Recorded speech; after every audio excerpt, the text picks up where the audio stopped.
स्वागत है आप सभी का मेरे चैनल पे ज्ञान सभा। बेटा हमने शीत युद्ध का अर्थ जान लिया था। उसके बाद सारी की सारी चीज़ें हमने क्रमबद्ध पढ़ ली थी, उसके कारण पढ़ लिए थे। दो ध्रुवीय विश्व कैसे बना था वो पढ़ लिया था। आज हम पढ़ेंगे शीत युद्ध के दौरान बने संगठन। शीत युद्ध के दौरान बने संगठन, ये हेडिंग डाल लेना आप लोग। और संगठन में जो संगठन बने थे वो सबसे पहले देखते हैं हम। ठीक है, हेडिंग है तो सबसे पहला जो संगठन बनाया था, मैं इरेज करता हूँ इसको। सबसे पहला जो संगठन बना था वो सबसे पहला संगठन जो बना था वो बना था किसका? नाटो। कब बना था? नाटो। ठीक है, नाटो बना था 1949 में। इसकी फुल फॉर्म क्या थी? उत्तर अटलांटिक संधि संगठन। ठीक है, संगठन इंग्लिश में इसको कहते हैं NATO। ठीक है ना, नॉर्थ अटलांटिक ट्रीटी ऑर्गेनाइजेशन। ठीक है ना, नॉर्थ अटलांटिक ट्रीटी ऑर्गेनाइजेशन।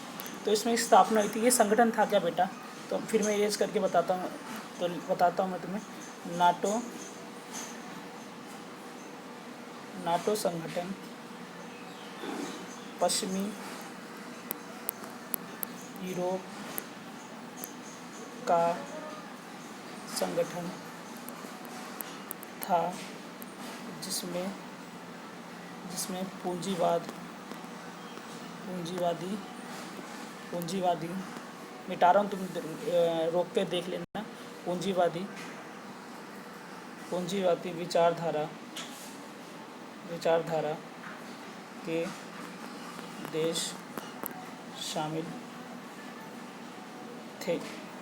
ठीक है, जिसमें पूंजीवादी विचारधारा के देश शामिल थे, यानी इनडायरेक्टली क्या बेटा? अमेरिका। यह लोग अमेरिका की विचारधारा से प्रभावित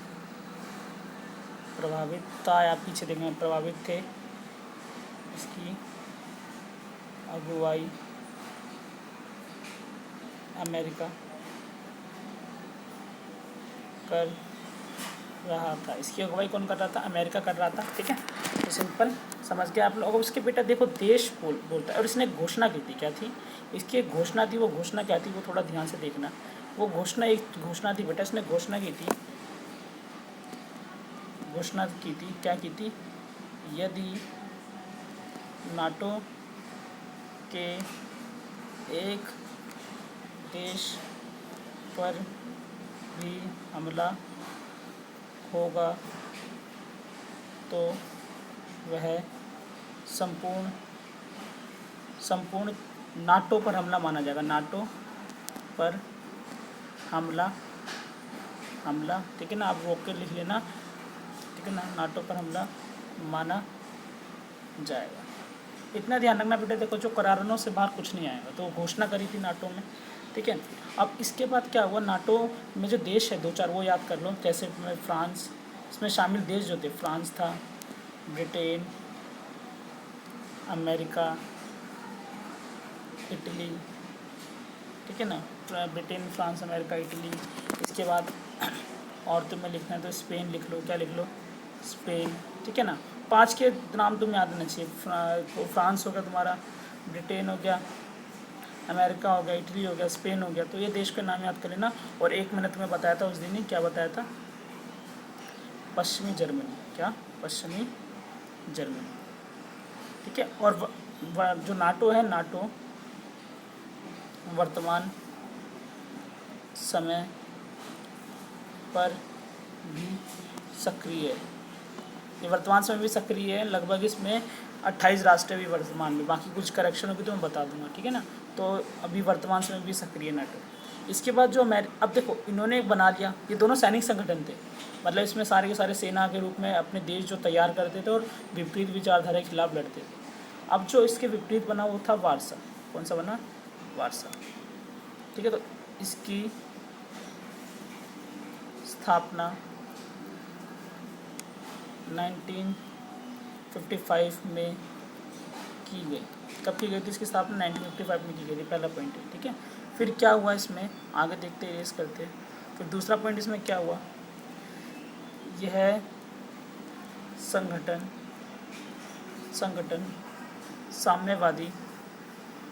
साम्यवादी या ऐसे लिख लो साम्यवादी, यहाँ पे साम्यवादी विचारधारा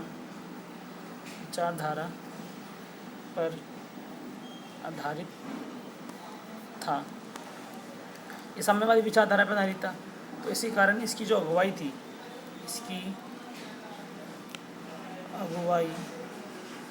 किसके द्वारा की गई थी? इसकी अगुवाई सोवियत संघ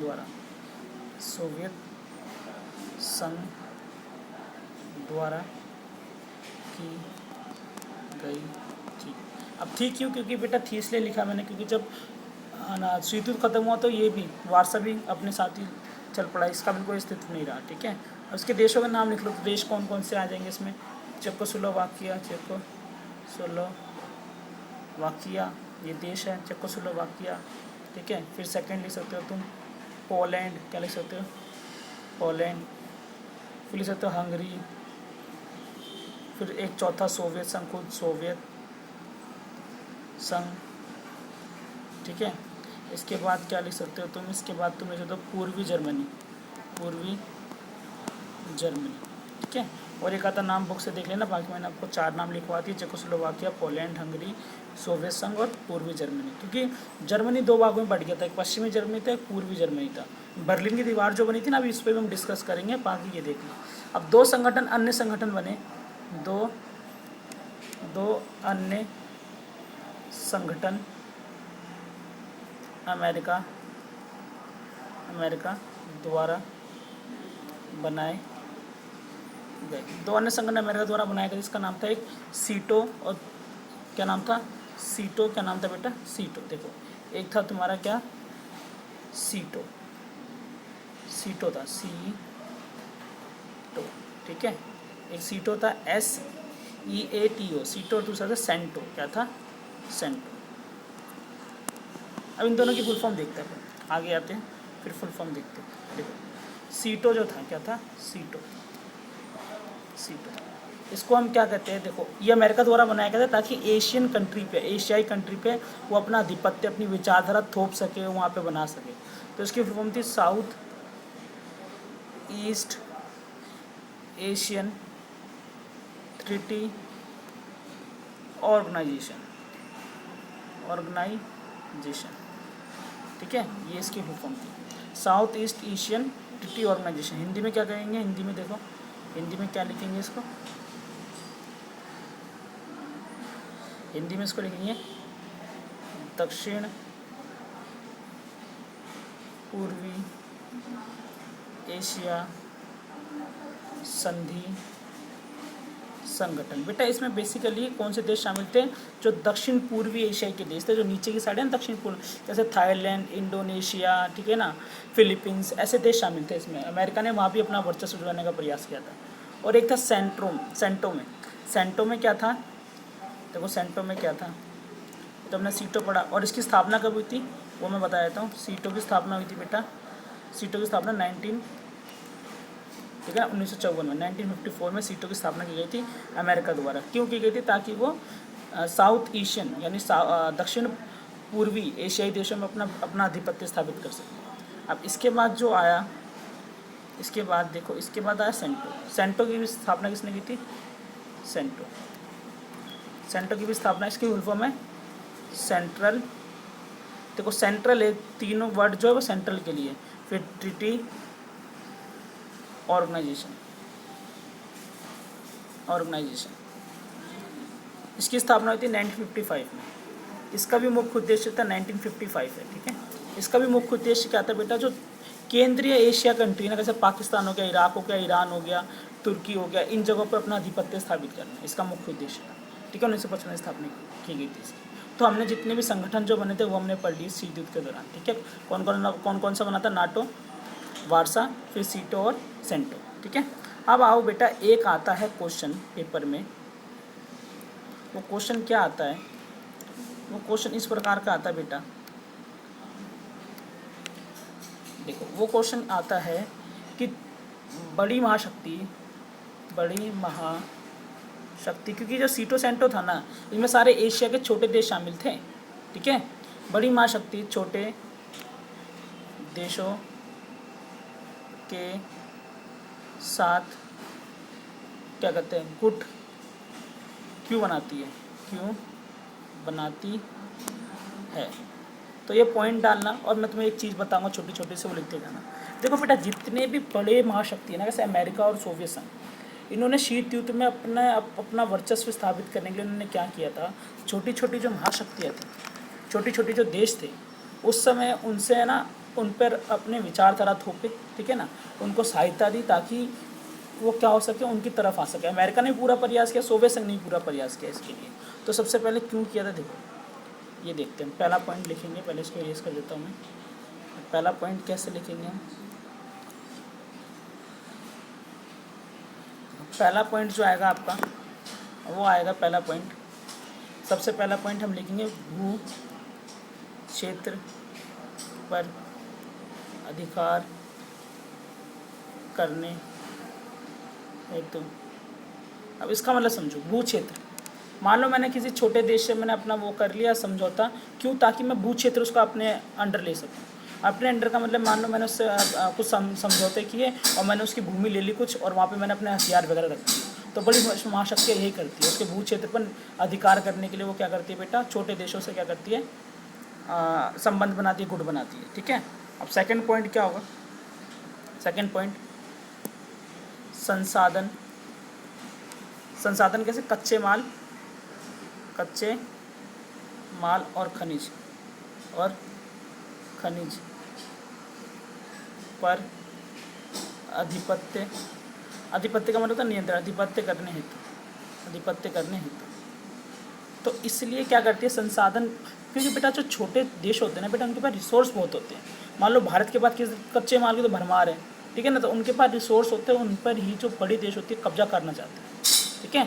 तो इसलिए उनके संसाधन जैसे भूमि, श्रम, पूंजी, उद्यमी, उन पर उनका नियंत्रण हो जाएगा। तो उत्पादन के साधन 4 होते हैं, मैं पता है, भूमि होता है, श्रम होता है, पूंजी होता है, उद्यमी। अगर कोई देश उनके जिन चीज़ों पर नियंत्रण कर लेगा तो वो तो फिर तो राजा बन जाएगा ना, क्योंकि वहाँ पर प्रोडक्शन चालू कर लेगा, अपना उत्पादन चालू कर लेगा, ठीक है। अब आ जाओ आगे। थर्ड पॉइंट क्या है, हथियार के अड्डे बनाने हेतु।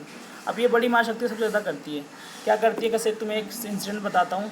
1979 में अफ़गानिस्तान पर हस्तक्षेप किया था रूस ने, तो अमेरिका, सोवियत संघ ने, मतलब उस समय का। तो अमेरिका ने क्या किया बेटा, क्योंकि अफ़गानिस्तान से सटा हुआ पाकिस्तान है, तो अमेरिका ने क्या किया, वो सीधे अब वहाँ पे तो रूस पे तो जा नहीं सकता था, उसने अपने अड्डे ना पाकिस्तान में तैनात कर दिए, और वहाँ से अफ़गानिस्तान को सहायता देता था ताकि वहाँ से रूस चला जाए।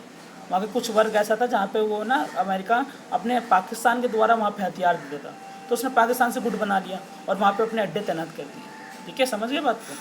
अब चौथा पॉइंट जो आता है वो आता है क्या, चौथा पॉइंट, बड़े बाजार का निर्माण करने हेतु।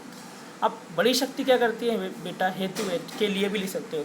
बड़ी शक्तियाँ क्या करती है, बड़े बाजार का निर्माण करती है हम जैसे देशों में, ताकि अपना माल बेच सके। आज तुम पिज़्ज़ा बर्गर जो खाते हो, ये बड़ी महाशक्ति है। इसे हम कहते हैं, देखो, नवीन साम्राज्यवाद। क्या कहते हैं इसे हम, नवीन साम्राज्यवाद। अगर इसी वर्ड को मैं अगर एक्सप्लेन करूँ तो इसे कहते हैं नवीन साम्राज्यवाद। इसको नवीन साम्राज्यवाद का जो विचार दिया था वो दिया था वामे ने। ये घना का था बेटा, एनक्रुमा वामे, इसके बारे में आगे पढ़ेंगे। उसने बोला था नवीन साम्राज्यवाद का मतलब क्या होता है, मान लो अंग्रेज यहाँ से चले गए, लेकिन बेटा एक चीज़ छोड़ के, क्या छोड़ के, अंग्रेजी नहीं, जो हम पढ़ते हो तो अलग है, अंग्रेजी नहीं छोड़ के गए, वो एक चीज़ छोड़ के गए। वो क्या छोड़ के गए, उन्होंने आज वर्तमान समय में अपनी बड़ी बड़ी फैक्ट्रियाँ यहाँ लगाई है, कंपनियाँ लगाई है, और वो हमारा शोषण अभी भी कर रहे हैं उनके दम पर।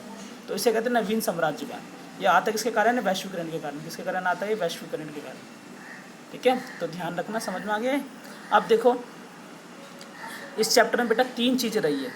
ये वीडियो थोड़ी सी लंबी हो जाएगी तो थोड़ा सुनो। इसमें एक थोड़ा सा रहा है गुट निरपेक्षता। क्या रहा है, गुट निरपेक्षता। अब गुट निरपेक्षता क्या है वो ध्यान से समझो। अब पूरा विश्व बेटा 2 भागों में बट गया, एक अमेरिका और एक सोवियत संघ।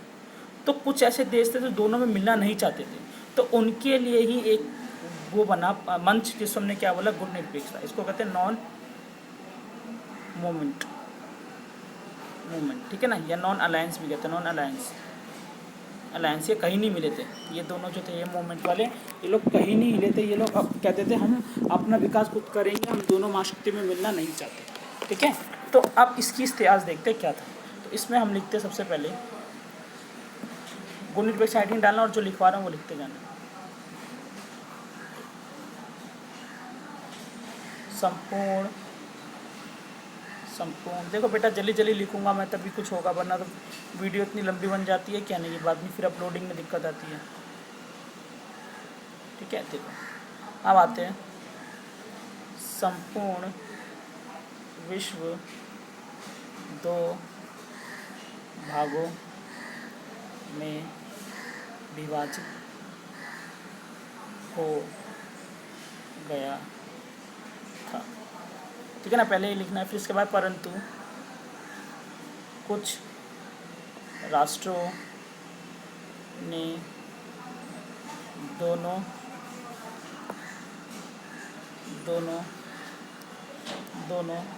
विचारधारा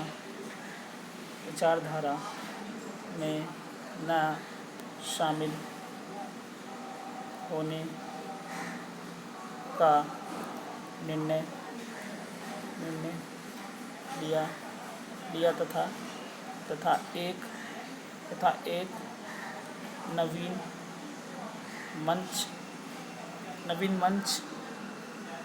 नवीन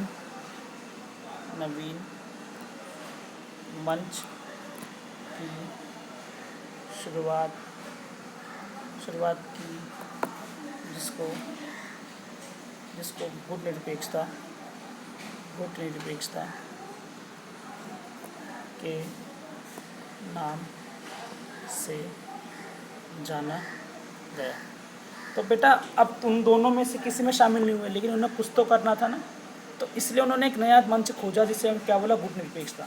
अभी हमने सिर्फ परिभाषा पढ़ी है इसकी, ये दोनों में किसी में शामिल नहीं होते। अब इसका ऐतिहासिक पृष्ठभूमि पढ़ते, क्या पढ़ते, ऐतिहासिक पृष्ठभूमि जो था इसका। अब ऐतिहासिक पृष्ठभूमि क्या था इसका वो देखते जरा सा, ऐतिहासिक पृष्ठभूमि देखते हैं इसका। ऐतिहासिक पृष्ठभूमि अब ऐतिहासिक पृष्ठभूमि क्या थी इसकी। सबसे पहले क्या हुआ बेटा, 1955 में ना, 1955 में एक एफ्रो एशियाई सम्मेलन हुआ, एशियाई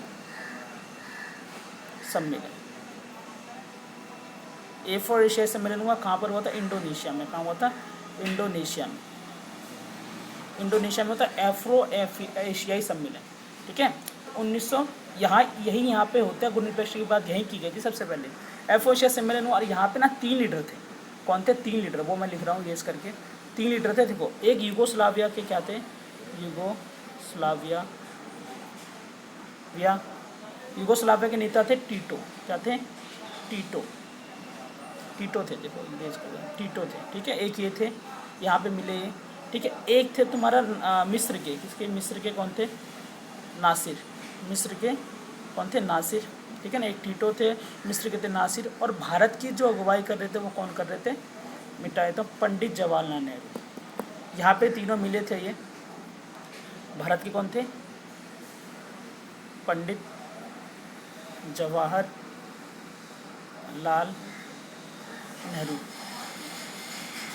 नेहरू जी थे।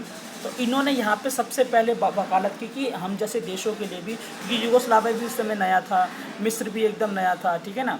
और भारत तो उस समय स्वतंत्र हुआ ही था, क्योंकि 1947 में भारत को आज़ादी मिली थी, तो स्वतंत्र ही हुआ था।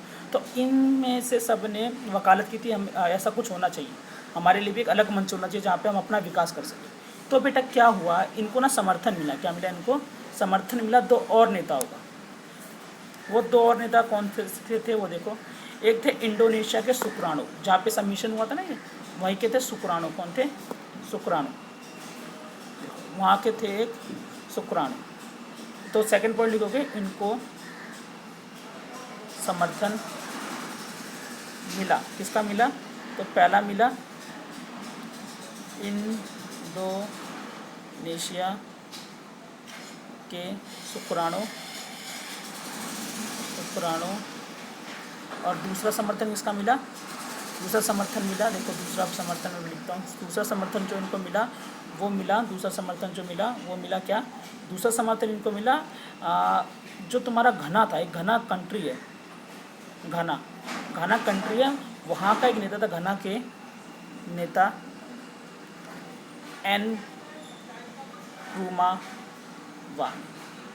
एनक्रूमा वामे का समर्थन मिला है। और देन जाके इनका समर्थन मिला तो इन्होंने क्या करा बेटा? स्थापना की किसकी? गुट निरपेक्षता की स्थापना। तो गुट निरपेक्षता की स्थापना, और ये ध्यान रखना आगे क्या, आगे फिर मैं बताता हूँ। तीसरा पॉइंट, गुट निरपेक्षता की स्थापना। 5 संस्थापक का मतलब जिन्होंने स्थापना की, संस्थापक। देखो संस्थापक लिख लेना, मैं आगे लिख के दिखा देता हूँ। संस्थापक नेता द्वारा 1961 में की गई थी। संस्थापक लिखना है, क्या लिखना है? संस्थापक, ये लिखा है, ठीक है। 1961 में की गई थी। और 5 संस्थापक नेता कौन थे? वो तो मैं तुम्हें बता चुका हूँ पहले ही, कौन थे वो, तो अभी दिखाया था तुम लोगों को। देखो कौन से थे वो 5 संस्थापक नेता। तो सबसे पहले जो नेता थे वो कौन थे? पंडित जवाहरलाल नेहरू, भारत के पंडित जवाहरलाल नेहरू, पंडित जवाहर जी, तो अभी मैं रिकॉल कर देता हूँ, लिखने का उतना स्पेस नहीं है। और तुम्हारे नासिर कहाँ के थे? मिस्र के, टीटो यूगोस्लाविया के, शुक्राणु इंडोनेशिया के, एंड में कौन? घना के वामे, ठीक है ना, एनक्रूमा वामे। इन्होंने इसकी स्थापना की 1961 में इसकी पूर्ण रूप से स्थापना हुई। पेपर में क्वेश्चन आता है गुट निरपेक्षता के 5 जो संस्थापक नेता थे उनके नाम बता दो, तो ध्यान रखना, लिख लेना है। अब क्या हुआ, ये सब खत्म। तो गुट निरपेक्षता में जब स्थापना हुई थी तो इसके संस्थापक देश जो थे, शुरू में संस्थापक देश जो थे वो कितने थे? 24 ठीक है। और कमेंट सेक्शन में मैं एक चीज़ पूछूंगा सब लोगों से कि वर्तमान समय में, मतलब जब भी डेट के अकॉर्डिंग, मान लो 2018 2017 में गुट निरपेक्षता में कितने देश थे, ये मुझे बताओ। तो आज तक का चैप्टर यहीं पे ख़त्म करना। धन्यवाद। और अगर अच्छा लगे तो कमेंट में बताना।